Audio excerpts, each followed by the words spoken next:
लोग अपना सब कुछ छोड़कर आ गए हैं, ये चेस्ट और गाथरियां, यही इनकी जिंदगी है।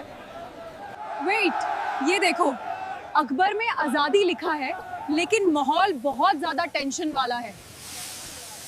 भाई, ये ट्रेन देखकर दिल कांप रहा है, इतने लोग, सब कुछ बहाल गया है। यहाँ इतनी आफरा ताफरी है कि कुछ समझ नहीं आ रहा, हर तरफ बस लोग ही लोग हैं।